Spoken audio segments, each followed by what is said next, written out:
Welcome everybody to another edition of Basket Potters. I'm Aaron with Sebastian, and we have a special guest today. He is Toronto Raptors analyst and co-host of the Raptors Show with former Raptor Matt Bonner, Blake Murphy. Welcome to Basket Potters. What's up, guys? Thanks for having me on. And we're grateful that you're here with us. And let's get right into it. So the Raptors, they're currently 2-1 on this West Coast trip. They won their last two games against Golden State and Sacramento. What are your takeaways so far from this road trip? Yeah, my first one is the Kings are bad. It's a team that doesn't look very good together. I know they were down some guys. But in seriousness, I think it's pretty impressive for the Raptors to have won those two games back-to-back. I know the Warriors were dealing with kind of the emotional hangover of Jimmy Butler's injury the night before. They didn't want to play Steph and Draymond big minutes on the third game in 4 nights, but you still did the work to build that 30-point lead, to take Steph and Draymond out of the game, to take advantage of them maybe being a little slow to start the game. And then Sacramento, both teams on the second night of a back-to-back, but you're on the road and you're down Colin Murray-Boyles and Jakob Poeltl, and RJ Barrett's still not back and Jacoby Walter's out. You know, you're down to maybe 8 guys that you trust. I don't care what team you're playing against. You could be playing against the Bobcats team that won 9 games way back in the day. If you're second night of a back-to-back on a West Coast trip, missing a handful of rotation guys, any win's a good win. And I thought particularly the way they bounced back in the second half, figured some stuff out against that Kings zone. And yeah, it's a Kings defense that's not particularly, interested in defending and stuff like that. But you can only beat the team in front of you. So pretty good. Heading into this road trip after they dropped that Clippers game with the injuries that they had, it looked like maybe 1-4 would be like how you survive this thing. So to already have 2 banked and have a chance to come out of this road trip with a winning record is pretty big. And with the road trip, it ends Sunday in OKC, taking on the defending champions. And they've kind of, I guess, maybe cooled down a bit in the last few weeks after being on pace to break the Warriors 73-9 record. But they're still they still have the best record in the league. What are your expectations for the Raptors in that game? Yeah, it's I'm not buying on the Thunder having cooled off or whatever. I know they had the 6-6 stretch there for a little bit, but I think they've won 7 of their last 8 now, so they're rolling again. Shea is maybe the toughest one-on-one check in all of basketball at this point. I'll ask the Raptors about that after that game. But yeah, there's no. They're dealing with a bunch of injuries right now too. I don't know how many. A lot of those guys are day to day. So we'll see if we see them Sunday. But even without all those guys, they won a game with half a roster against Giannis and the Bucks last night. So no taking that team easy. Shea is remarkable right now as a scorer. He's getting close to Wilt's record for 20-point games in a row, which is fun. And then, yeah, that's when we adjust for league average, that's one of the best defenses of all time. So I don't think you're going to have the shooting night you had against the Warriors. Don't think you're going to have the second half offensively you had against the Kings in that one. Should be a lot of fun, though. Anytime you get to play Shea and Dort and get challenged like that is great. So I noticed you mentioned all about the day-to-day injuries and stuff like that. Do you think that having the last-minute day-to-day and injury on the injury reports and all that, do you think that's good for the NBA and the fans and everything like that? And do you think that kind of plays a part in the load management and stuff like that as well? Do you think all that is good for the league, or where do you see all that going to? And do you think maybe a shortened season will determine how that goes? Yeah, I mean, look, I'm not a sports scientist, but the data that we have available to us and the reports that come out suggest that probably a shorter season is the way to answer this. Limit back-to-backs as much as you can. If we were playing, say, a 70-game season, maybe that's the way it is. The hard part is, the NBA is not the NFL. It is not, you're not going to cut the schedule to 17 games where every game matters so much. The NBA is an inventory sport where you want to have 41 home games. You want to have lots of nights on the calendar filled, not just Sunday from 1 to 7 o'clock or whatever. So I don't think economically the NBA is just ever going to explore cutting the schedule, at least not significantly. So where that leaves you is, look, there's a gambling component to this. There's a fantasy sports component to this. There is some layer of why tell an opposing team ahead of time if you don't have to? I don't really believe that's a factor in the regular season. In the playoffs, I get it. If you want to wait until 1 minute before tip-off to, I remember the 76ers series when the Raptors won the championship, like Embiid was like ruled in or out like 30 seconds before the game. So playoffs, I get it, but look, this isn't a satisfying answer. I think for right now, it just is what it is. I don't know how you get a team like to use and I don't think the Raptors are doing anything funny here, but let's use the RJ one as an example, right? Yeah. It's an ankle sprain. We know ankle sprains are hard to put a timeline on, especially when they're, a medium grade sprain, and it's kind of just like wait for the swelling to go down, see how he feels on the court. We're also in a span where the Raptors have had a couple back-to-backs. They've traveled, so there haven't been any practice days really. So when you look at it, would the Raptors be able to say he's going to miss 5 games? Probably not. Because they got to see how it responds. They got to see when they're going to be able to practice and get him on the I kind of thought he'd play yesterday, but it just didn't work out that way. There just wasn't enough time for him to clear enough hurdles. So I don't know what you do as an answer for that. I think there is an opportunity for the league to, in some of these cases, nudge teams to give a little bit more information. Again, I don't think the Raptors are doing anything untoward, but the Jakob Poeltl situation, he's been day-to-day for a month. And the only medium-term update we got was ask again in a week. So could they be a little bit more forthright with that? Maybe. Could they, he's back in Toronto now seeing a specialist. Could they have put something out about that with more of a timeline? Maybe. But I also think, I just don't know what the answer is if a guy is truly day-to-day or week-to-week, how you mandate a team kind of putting a firmer timeline on that. Having said all that, I think RJ is going to be back on Friday, which will be a lot of fun. Awesome. Yeah. So I know. So recently, the Raptors have been playing 2 point guard sets, as you know, with Quickly and Shed. Do you think that opens up their game more, and do you think it makes it more fluid? And also, do you think it's sustainable for them in the long run, or do you think they'll eventually switch it up, or how do you see their offense playing out there? Yeah, I think it's great for right now. I think it's great for the offense. The biggest beneficiary, I think, is Emmanuel Quickly. He is look, they need him to be the lead point guard. You paid him like a starting point guard. He's got to learn those skills eventually. But throughout his career so far, he's kind of at most been like a co-point guard. Like, hey, you're going to run the second unit in New York, but you got RJ here, and Jalen Brunson's going to be here for some of the minutes, and you can be a little bit of a shooting guard. As a Raptor, he's shared that role a little bit with Scotty Barnes. I have actually thought Emmanuel Quickly's looked the best. Take Shed out of it. Quickly looks the best when he brings the ball up the floor, quick in transition. If there's not something there right away, get off the ball, start moving off the ball, relocate. You're not going to be Steph Curry, but run some stuff off the ball. You're the team's best three-point shooter. You have the biggest kind of gravitational pull on a defense. Use that, since you're not going to be a guy who breaks a guy down and gets into the paint one-on-one. I think he's probably the guy who's been hurt most by Jakob Poeltl's absence, because he has no one to play pick and roll with, and him and Scotty Barnes are still learning the chemistry. So anyway, all of that is to say, Jamal Shed being there lets Emmanuel Quickly kind of slot back into the role that he's a little bit more used to, which is co-point guard, but also kind of shooting guard. And you see, hey, in transition, I think his first 3 threes in that game, he was crazy hot against the Warriors. Someone fed him in transition instead of him leading the break and setting someone else up. That's a really good way for him to get his 3-point volume up, to get in rhythm shots. So I think he's really comfortable with that. As far as, how much can they extend it? You're not going to be able to play like that against every team. They didn't use that against the Lakers. And I think you saw why before and after Colin Murray-Boyle's thumb thing in that game, they're too big.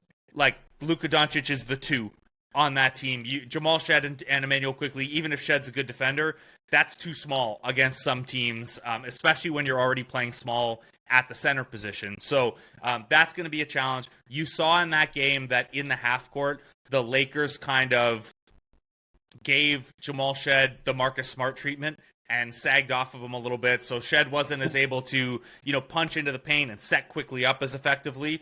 Some teams will do some stuff like that. And then, when they're healthy, we know who the starting 5 is. RJ and Jakob Poeltl, when they're healthy, are slotting back in there.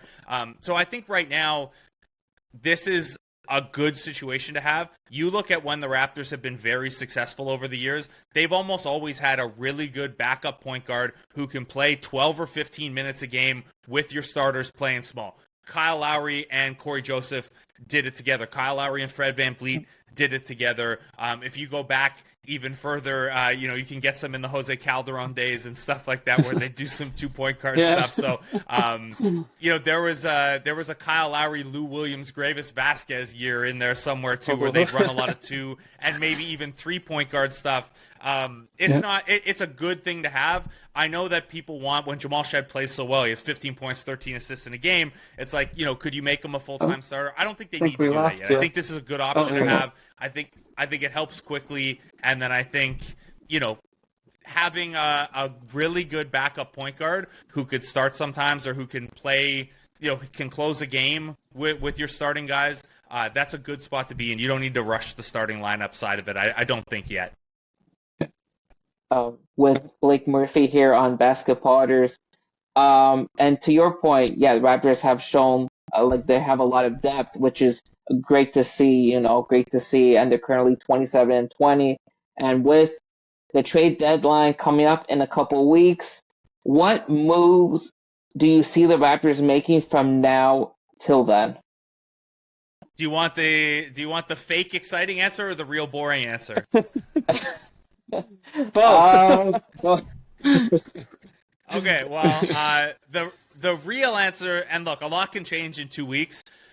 The sense I get right now, and the thing that makes the most sense to me, is it's going to be more of a marginal move. It's tough because the East is wide open, right? You could talk yourself into, man, if they could just add one guy and they're already tied for third in the East, then look at how open it is. I get that, and if they made that move, I would understand it. At the same time, I think when you look at salary matching and stuff like that, Emmanuel Quickley's played really good lately. I think his contract right now is probably like a slight negative if you're another team and you have to take on Quickley. If you're trying to trade Jakob Poeltl in an Anthony Davis or Domantas Sabonis deal, love Jakob, love what he means to the team and what he does when he's on the court. That contract right now, you have to pay picks to get someone to take that. So it's not as simple as like, hey, trade a first and player X for Anthony Davis or a first and player Y for Domantas Sabonis. It's pay a first and that player, and then Jakob's got to be in there to match salary, and then you have to attach more picks to get them to take on that contract. It gets complicated pretty quick in a way that you're probably having to send out a couple rotation players and a bunch of picks to make something like that happen. Are they ready to do that? I think they'll probably be a little more patient than that. Hope I'm wrong from an excitement standpoint, but that's the way I'd read it right now. So what I think will happen is probably more marginally. I think we could pretty safely say if they don't do a superstar move, they will make a move to get under the luxury tax. They got to trim about $950K the way things sit right now. Maybe a little bit more if you want to convert Elijah Martin or AJ Lawson to a standard contract after the deadline or something like that. Easy way to do that. Ochai outbound, someone a little cheaper inbound. Now, I think you could do that. You could find a taker for Ochai for someone who makes a little bit less money and not attach picks to it if that player is like not a guy. So Nick Richards, a name that's come up in Phoenix. Yeah.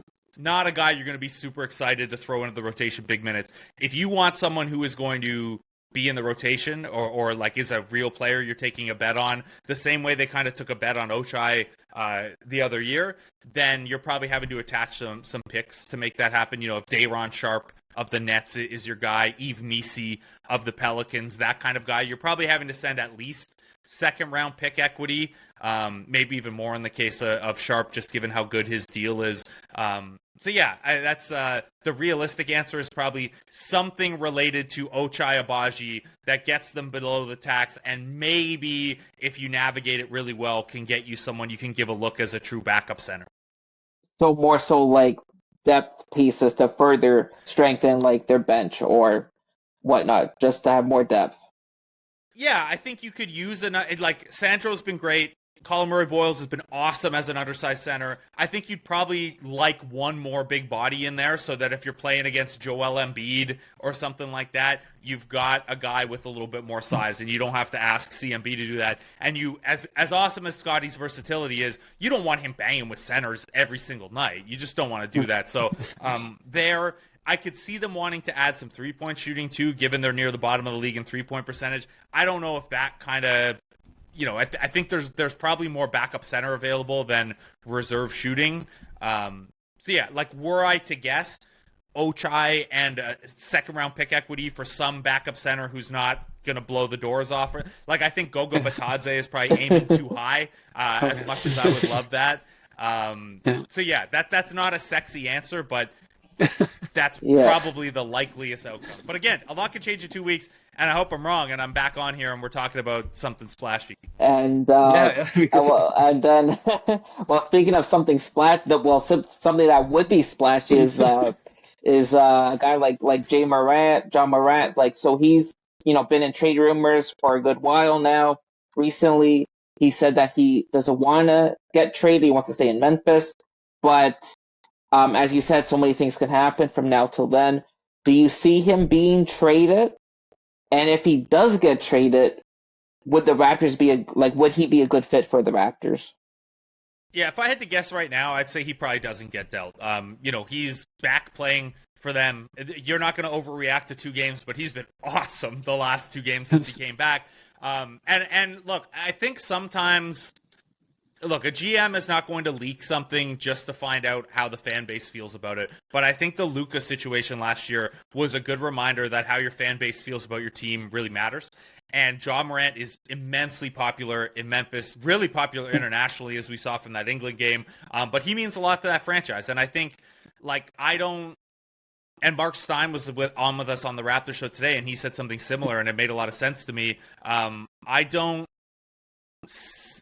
know if you're the Grizzlies, if you could sell your fan base on the Trae Young deal, where you get an expiring contract and a low-end rotation player. I think John Morant means too much to Memphis, and the upside is too good. It's selling too low. So this is always the hardest thing, especially when you're a team that, like Memphis, is pretty value-oriented and has done good stuff on the margins, like second-round picks, undrafted guys, low first, turning Desmond Bane into 4 firsts and things like that. To sell low on your franchise guy when you don't have to. He's got 2.5 years left on his deal. You don't have to sell Ja Morant right now.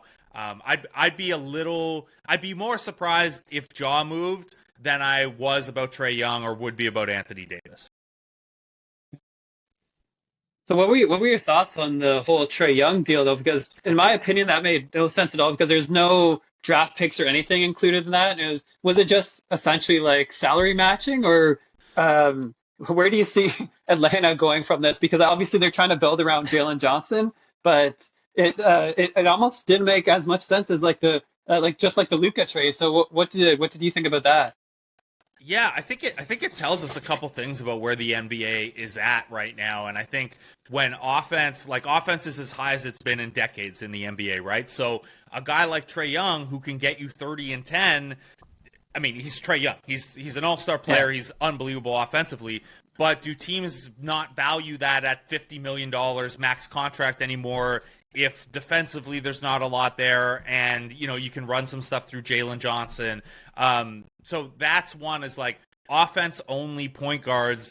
Are they not going to be worth a max contract when everyone is scoring so much? That's one thing. I don't know. It's a weird one. Like the reorienting around Jalen Johnson, I wonder how much too in their head they were thinking, well, we have this Pelicans unprotected pick this year too. Not only can we rebuild around Jalen Johnson, like we don't need to trade Trae for a bunch of picks because we've got the picks. So let's get salary cap relief in terms. So now they have McCollum and Porzingis coming off the books. So they could be a free agent player if they want to, or use those guys in sign and trade or something like that. They've got the extra pick from New Orleans. Kispert's a nice piece that maybe lets them turn around. And, Luke Kennard hasn't really worked out there. Maybe they could turn around and turn him into something. I'm with you that, like, it's weird to trade the Frazier franchise for C.J. McCollum and Corey Kispert. Yeah. I remember a certain franchise trading Vince Carter for Eric Williams, Aaron Williams. Oh my God! Don't look at my shirt. Don't look at my shirt then. I know. And that's kind of what it feels like, especially because like the Hawks, like it'd be one thing if the Hawks, like there was all that conversation when Trey first got hurt, like, oh, the Hawks are playing better without him. They're not. They're under 500. They haven't been very good. Yeah.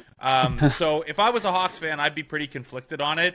It's when you trade a guy that's meant a lot to the franchise and your sales pitch is like, well, cap flexibility and a rotation piece, it's tough. But I kind of think it's an indicator of where, you know, you guys mentioned earlier the second apron stuff or the apron stuff, you know, in that era and in an era where scoring is just so high, this might be something we have to wrap our heads around with the point guard position where, you know, Ja and Trae Young being available for not a lot 5 years ago would have sounded insane.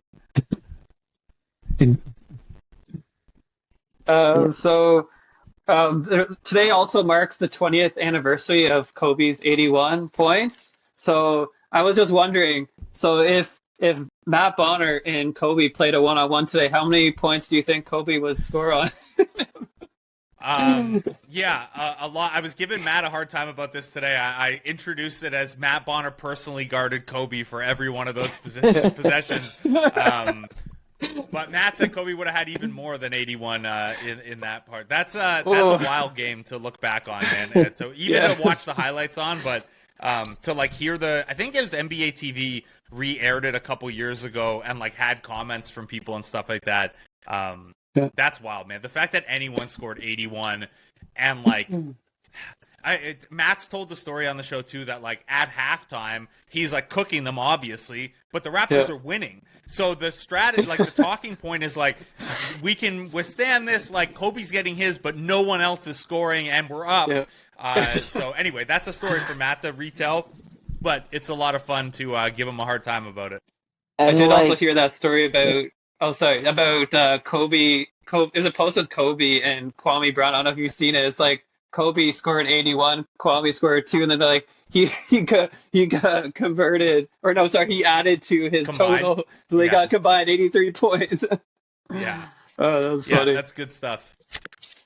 Yeah, and one of the craziest stats from that game was like that always just still shook me is that in the second half, Kobe, right, he outscored the entire Toronto's team just by himself, which is like, it's like, what? It's like just insane. Yeah. And like, look, no one scored 81 since, obviously, and there have been some big scoring nights, 60 points, 70 points, but he outscored the other team for an entire half thing is crazy because look at how high, like, the Raptors dropped 145 the other night.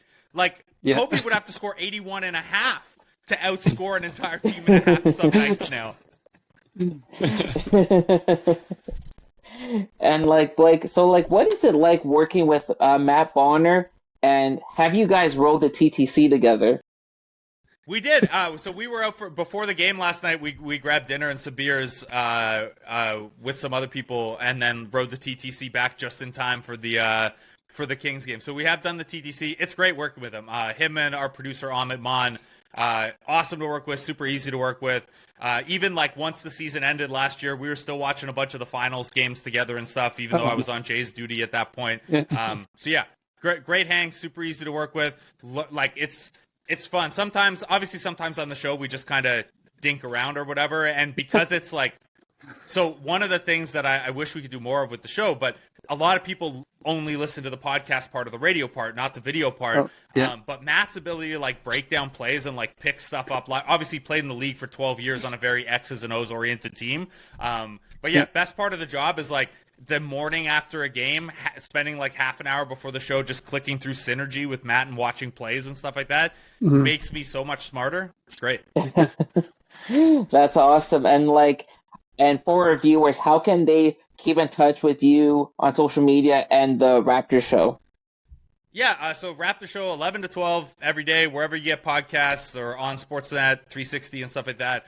Trade deadline, we're also doing 2 to 4. So we'll have extended hours for the trade deadline. Hopefully something happens. Otherwise, that could be a long 3-hour day. But yeah, that's pretty much it. And then yeah, social media. I'm Blake Murphy ODC on Twitter, Blake Murphy on Instagram. I don't know, you know where to find me. But yeah, and then Matt doesn't use social media much, but he posts clips and stuff like that on Instagram sometimes. Okay. That is All right. fantastic. Sounds good. And that's fantastic. Good to know. And thank you, Blake, so much for joining us today on Basketball Potters. Yeah, thanks for coming on. Appreciate it. Yeah, no problem, guys. Great to finally connect. All right. Thank Have a good you. one, man. All the best.